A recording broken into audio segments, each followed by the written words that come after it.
Hello everyone, Marjorie Roman here, and welcome back to another episode of Let's Make You Wealthy with the one and only Jim too. Thank you for being here. Hi. And today we're going to talk about recession. So we have seen all of this craziness going on in all the markets and also how our economy is doing. So first of all, tell us, what is a recession?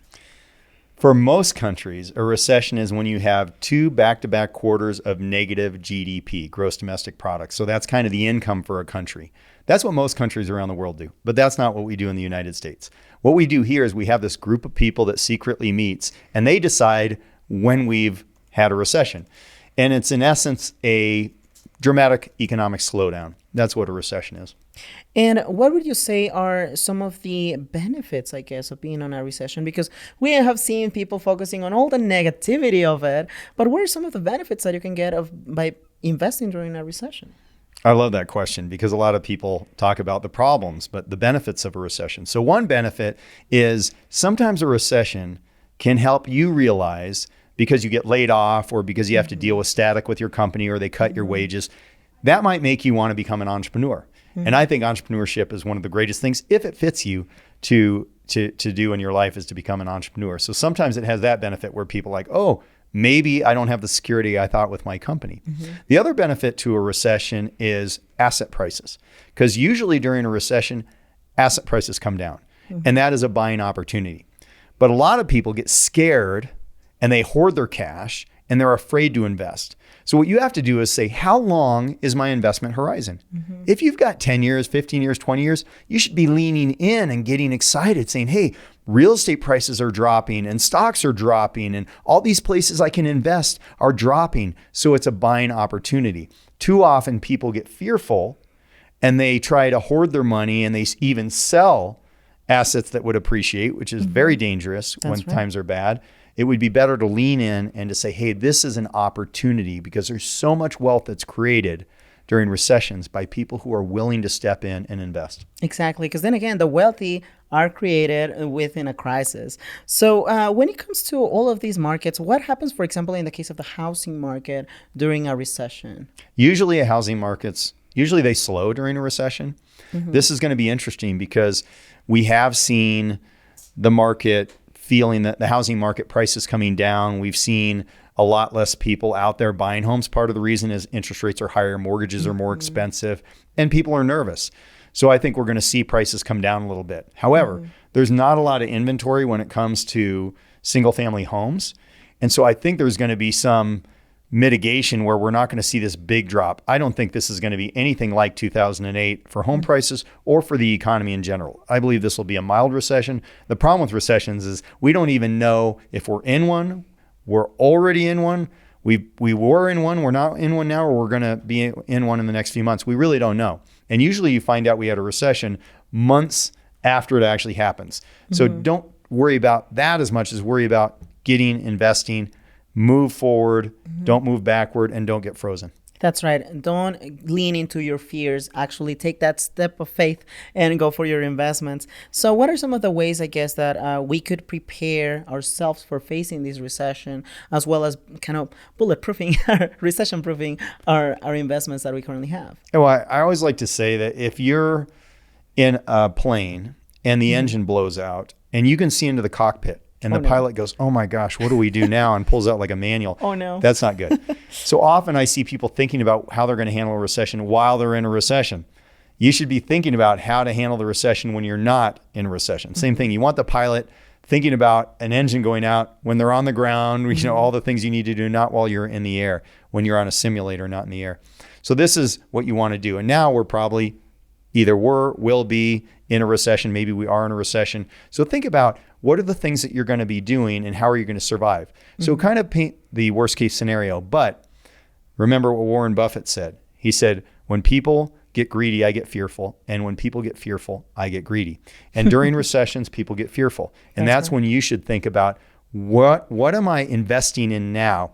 And it's impossible to pick the bottom of any of this stuff. So you just want to be regularly investing in real estate, stocks, and other things as these markets are going down. Don't worry about getting it perfect. Don't worry about the exact moment you're going to invest.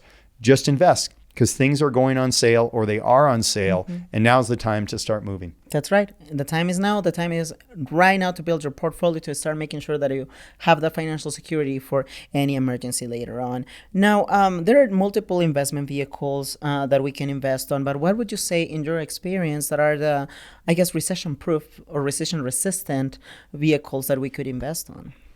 Well, there's different types of investments that do better. So in real estate, self-storage has done very well during hard times. As you can imagine, people have to sell their home and they have more junk they have to put in storage. There's a bunch of reasons why self-storage does well in recessionary times. There's parts of the stock market that do better during recessionary times. I mean, last year, really the only asset class in stocks that did well was commodities. So there's that. But I also want to really encourage you not to get so caught up of what do I invest in just during the recession? Because remember, expansions are way longer than recessions. Expansions over the last 100 years in America are longer, recessions are shorter. So you want to be focused on your kind of all-weather investment strategy, so you're investing no matter what, rather than picking, I'm just in self-storage for 2 years and then I'm in multifamily. You want to be invested in a way where you have parts of your portfolio that are doing well during bad times, but that you're really thinking about the long-term goal. Diversification is actually, the definition of diversification is when something's going down, something else is going up, that it's all not moving the same direction. And by doing that, you have to invest in a well-rounded portfolio of different assets. And also, you mentioned a little bit about fear and how people need to be able to step out of that fear to truly have a better vision of the investment strategies that they want to use. So what are some of the personal strategies that you're using to make sure that you stay focused during all the craziness that is going around you and all the so-called experts with all the negativity that they are pouring in? Yeah, the first thing I do is turn off the news. I don't care what news flavor you have, because it seems like today you can't find like a middle of the road flavor. You have this flavor, that flavor. Whatever your flavor is, stop watching the news. Because the news, think about the news. The news, they make money by getting more eyeballs watching them. And how do you get people to watch? Fear. People will watch way more about tune in at 9 to find out what you're eating that will kill you. People would rather watch that than the squirrel that's water skiing at the end of the news, right? That's why it's the end of the news. They always lead with, what do they say? If it bleeds, it leads, right? Yeah, some horrible thing. Like that, so turn off the news. The other thing is you want to make sure you don't fall into the habit of confirmation bias. That was hard for me to say. You don't want to fall into the trap of confirmation bias. And that means you have this opinion that you've created, this belief, and then you start looking for who agrees with you, because it's always feels better to find videos and things that agree with you than disagree with you. And we all do that. So if you think, well, I think the stock market's going to crash, I'll just pick that one. If you go online and you put stock market's going to crash, you're going to find video after video after video of people telling you, smart people, about why the stock market's going to crash, or our government's going to collapse, the dollar is going to go to zero. You're going to find hundreds and hundreds of videos telling you that the dollar is going to collapse and we're going to have all these problems. Anytime you get caught up in that, force yourself, if you watch a video that says the dollar is going to collapse, find a video that says the dollar is not going to collapse.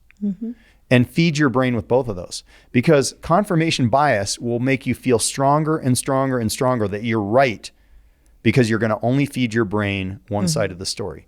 So don't watch the news and be very careful, especially about predictions. You know, Yogi Berra said, predictions are hard, especially when they're about the future. And so you want to be careful about people who make predictions. I always say, if it's 12 months, if it's 18 months, if it's 24 months about the real estate market, the stock market, inflation, any of these things, people are mostly guessing. So don't take that as fact and have that drive your investment decisions. Exactly. How would they even know? They are not having like a magic ball that is going to tell them, oh yeah, well, this is all the financial situation that is going to be like 12 months from now. And usually those ones, I always say, well, they must have a fleet of private jets, because if you can pick that, Warren Buffett can't do it. Warren Buffett can't pick the stock market crashes.